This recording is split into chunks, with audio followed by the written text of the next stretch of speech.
Hi everyone, I'm Mike Ball. In today's The Face of Battle, it's Inside the Rulebook, Episode 4, Firearm Data.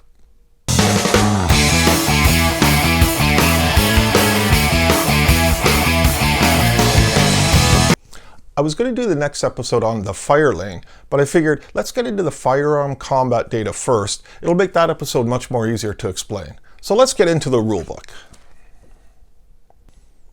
Inside the core rulebook, you'll find generic firearm combat data for a variety of weapons.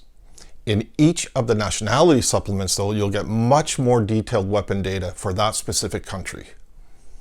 For example, inside the German Army sourcebook, you'll find weapon data for the MG34, MP40, SCG44, and many other firearms used by the German Army.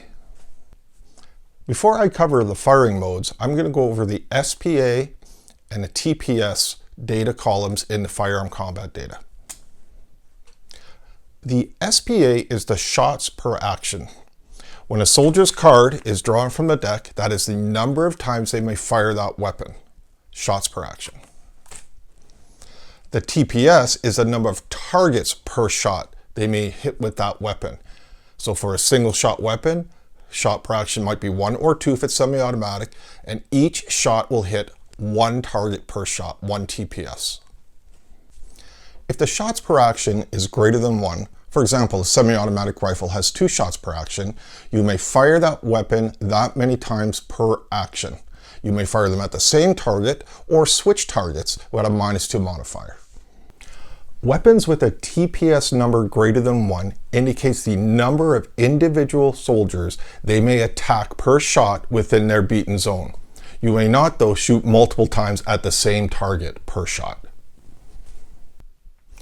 There are 4 different types of firing modes that a weapon may do.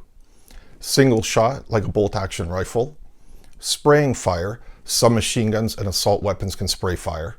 A bursting fire, magazine-fed machine guns can burst fire. And a fire lane. Belt-fed machine guns can open a fire lane and do a continuous stream of fire into the beaten zone. We're going to cover fire lanes in the next episode. So right now we're going to concentrate on single shot, spraying fire, and bursting fire. Now it's important to note that some weapons, like a submachine gun, can do a single shot and a spraying fire.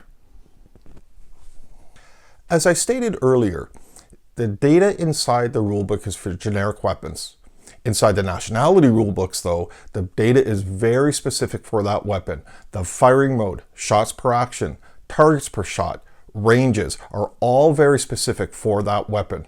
For example, the German MP40 submachine gun can only spray fire. The Russian PPSH-41 submachine gun can single shot or spray fire. So single shot is pretty straightforward. One attacker shoots at 1 target. Spraying fire has a small area effect. It's about this size for 20mm. If you want to use 15mm figures or 25mm figures, there are templates on the Face of Battle website that you can download for your scale. The spraying fire template can be oriented any way the attacker wants within their range. Let's walk through an example of spraying fire combat. In this example, German soldier B1 card is drawn from the deck. He decides to fire her submachine gun at the attacking Russians. The German soldier can fire spraying fire with his MP40 submachine gun. All 3 orientations of the spraying fire zone are legal. Zone 1 affects soldiers B5 and B1. Zone 2 affects soldiers B5, B1, and B6. Zone 3 affects soldiers B6, B3, B7, and B8. The German player picks option number 3. Since the submachine gun can only affect 3 soldiers in the zone, the targets per shot is 3. The German player must decide which 3 of the 4 Russian soldiers will be affected by the fire. The German player picks B6, B3, and B7. The attack on each soldier is resolved separately. For each resolution, there's a +1 to hit target number modifier and a -1 damage die roll modifier. A malfunction may occur on any of these 3 attacks. For bursting fire, the beaten zone is much larger than the area of effect for a submachine gun or assault rifle. It must, though, be orientated in the direction of attack. You may not turn the beaten zone sideways. Let's look at an example of bursting fire. The Russian D5 machine gunner's card is drawn from the deck. The medium machine gun may select bursting fire or a fire lane. The gunner decides to burst. This medium machine gun may not fire single shot. Orientation number 1 is legal and encompasses soldiers D2. Orientation 2 is not legal.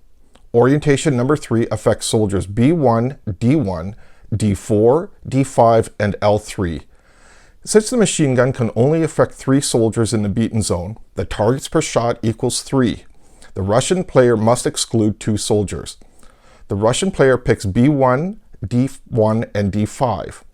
The attack on each soldier is resolved separately. For each resolution, there's a +1 to hit target number modifier and a -1 damage die roll modifier.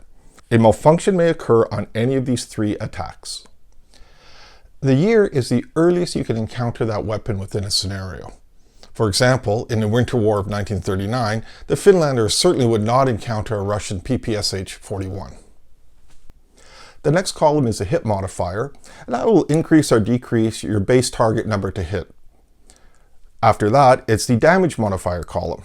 That number will increase or decrease your D10 die roll when rolling on the damage table. The next column is the malfunction number. That number is usually a 10. An unmodified to hit die roll equal to that malfunction number means you must roll on the malfunction table. A malfunction could be a reload or a jam. The next column is mount. So for example, if the machine gun is mounted on a tripod or a bipod, or it could be in a carriage. Usually the mount affects the range.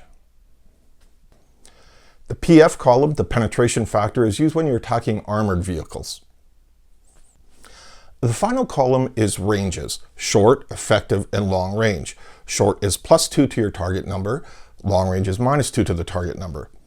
The effective range of a weapon is an average soldier can hit a target 50% of the time. It's also important to note that differing firing modes will affect the different ranges. Well, that's it for firearm combat data. Thanks so much for watching. Don't forget to hit subscribe, and I'd love to know your comments.